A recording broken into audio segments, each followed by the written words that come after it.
Welcome to chess, ladies and gentlemen. I appreciate everybody stopping by very much. So what I did was I went back in time a couple of years, and I went ahead and grabbed a game from 2018, and it's the Leon Masters. It's a pretty big tournament in the year, but it is Rameshbabu Praggnanandhaa versus Wesley. So as always, my people in the Philippines, mabuhay, kamusta na? Maraming salamat po sa nanonood ng aking mga video, aking mga kaibigan. Appreciate you guys very much for stopping by. And mabuting pagbati, almasal tayo, still breakfast time over there. And for anybody who was coming from India, southern India to be specific, around the area of Chennai, I would say vanakkam and nandri for coming by and taking a look at my video. Appreciate you guys very much. If you guys are ready to go, this is taken from round 1 of that tournament. So if you guys are ready to go, let's take a look and see what we have for this game. So we got E4, we got C5, knight comes to F3, we got D6, and we have bishop to B5. So we have the Sicilian defense, and it is called the Canal attack. It's either like called nothing or the Canal attack, like, you know, and I looked on, you know, one side it shows Canal, the other one just literally just says Sicilian. So I'm assuming it's Canal because this kind of looks like a little canal to the king. But, you know, there's so many different ways to block this. I mean, you have knight to C6, knight to C6, knight B to D7, or knight to D7, bishop covers. You know, just kind of just pick your, you know, however you want to do it. So we do see knight to D7. We see A4. So that's an interesting way to kind of keep the bishop. We see knight to F6. We got knight to C3. We see G6, and then we see A5. A5 is not a bad move. It just kind of unnecessarily wasted tempo. So you don't necessarily have to make it. I mean, I think maybe, I don't even honestly know what A5 is doing exactly. Just, I guess, maybe creating some space. But, I mean, it was definitely legitimate to castle in this position or even go D3. So we do see A6. And then we see bishop back to C4. And so we have bishop to G7. Okay, so as amazingly as it sounds, we have reached a point in the game that if you do want to pause the video and spot the win for white. Y'all are like, what, a win already? Yes, a win. Spot the win. See if you can guess the win right now. Go ahead and do so. All right, so you guys are probably like, don't believe me. You're like, nah, there's not a win right here. Like, we're only 7 moves into the game. You are correct, but you guys always hear me talk about the weaknesses of the F2 and the F7 square. And in this particular position, there is actually a sacrifice in the position. So congratulations if you figured out bishop takes F7 with check. You have 2 possibilities that you can do in this position. It pretty much amounts to the same thing. You can either decline the sacrifice, which pretty much just grabs you a pawn, or you know, you can take the piece. So if we do see the piece being taken, you will see knight to G5 with check. And then, of course, the king, you know, only has a couple of options to go to. You know, it's probably not beneficial to go back this way because you're going to be trapping your queen completely. And then this forks your king and your queen. So this is going to be the most logical way to go. But we do see knight to E6. Queen's going to come to E8, pretty much its only move. Then you're going to see knight to C7, queen coming over to D8. And then you're going to be having knight takes A8. And the interesting thing about the position is that A5 move actually becomes like crazy relevant. Because now you actually have a square that you can put your knight on. And then knight will take, and then pawn will take, and then queen will take. But you're up an entire exchange for your troubles. And you probably think you're up a piece.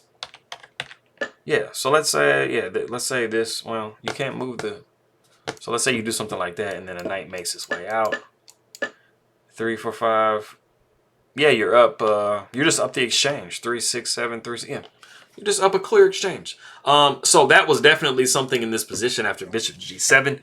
It doesn't seem like that's a situation, but when you're playing against the Sicilian as white, you know, there are a lot of situations where this can be a very weak point, you know, for the knight to be able to kind of like, you know, cruise around. Also, you know, when you have E6 already played, there's a lot of sacrifices that can occur on that square because knight B to D7, it is blocking this bishop's influence. So, you know, there are a lot of games that, you know, kind of have stuff going on where that bishop is blocked. So we do actually see D3 in this position. And then, you know, black, you know, gets clear of the danger by castling. So we see castles by white, knight coming back to b8. And then we do see e5, which is the novelty of the game as of 2018. It's actually the only time this move has been played ever. So it's a novelty now, just like it is back then. We see knight back to e8. We see knight to d5. Knight comes to d6, or knight comes to c6, sorry. And then we see knight to b6. You know, attacking that lonely rook in the corner. So the rook sidesteps to b8. We see knight takes c8, rook takes c8. And then we have to resolve this tension in the middle here because we just have too many pieces attacking this this point. So we do push the pawn to e6. And of course you're not going to take because you're going to be looking at this check. And this is like Crimea River. It is not nice. So backing up, we do see f6. We see queen over to e1. We got d5. Pretty useful. I mean, you're blocking off the connection now between the bishop and this pawn. So the bishop comes back to b3. We see queen to d6. We see rook to a4. And this looks probably kind of weird, but it has a very specific reason why this move is played. After knight to c7, we do see bishop to f4. And as you guys can see, this rook is laterally holding this bishop. So we do see knight to e5. Bishop takes e5. Pawn takes e5. And then we see c4.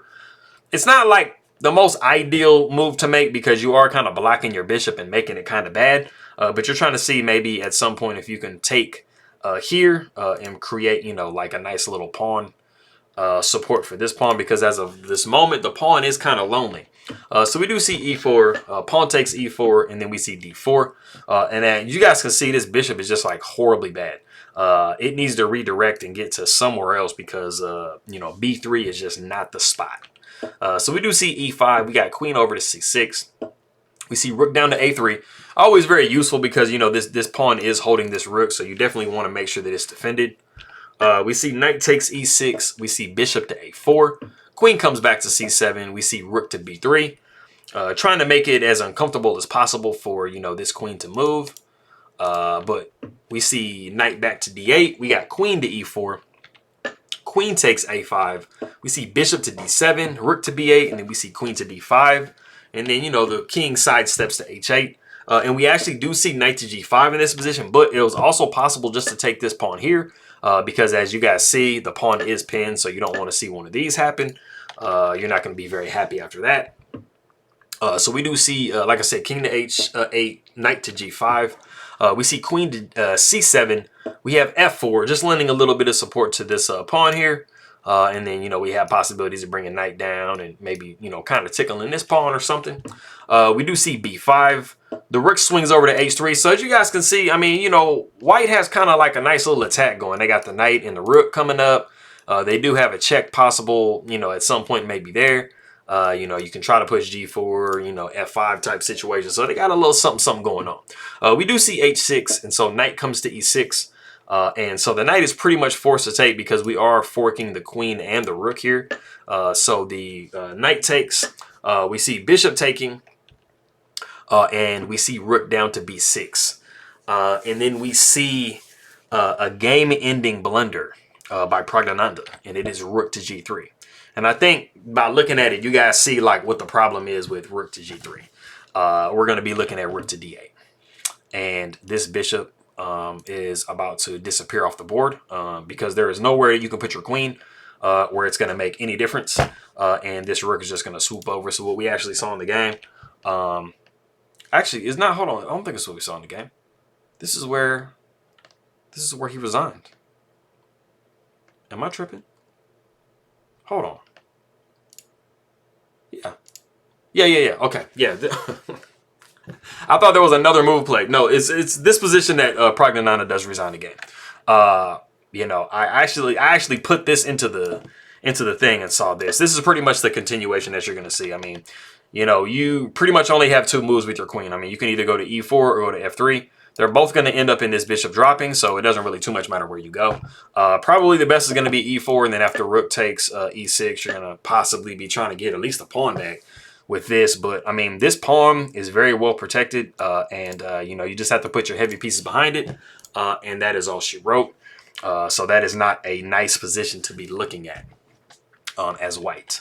So it is after rook coming to d8 that white does resign the game. Now, backing up a little bit, after we saw knight taking e6, it was possible actually to go queen takes e6.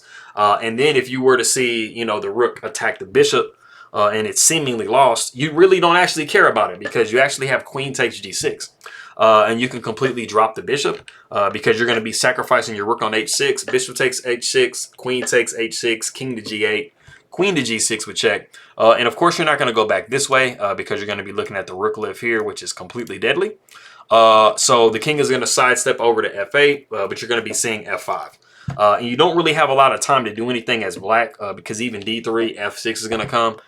You know, you're going to be, you know, checking this king. This position is going to be opening up and you're going to be getting mated pretty soon. So that was definitely a better continuation to go into. But that is not what happened. And that is all she wrote in the game. So I appreciate you guys stopping by very much. I think it was a somewhat interesting game. I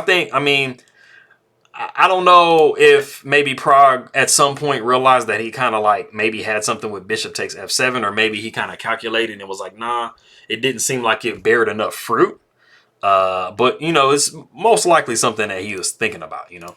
But that was that. So for all of my people in the Philippines, get these good mornings real quick. So maanyong buntag, mayad na agahan, naimbag na bigat, masantos ya kabason, marhe na aga, buenas dias, maanyong aga, mapia na uma, kapian kapano dios, mayapa abak, yes, mayad na aga, mapia agay, mapia kapapita, my big abukla, marja na buntag, maria mainat, maupe na aga, kasan yangan si ilubi, salam, assalamu alaikum, merci. Appreciate you guys very much. Nanduri for my people that are coming from southern India. And I will see y'all next time.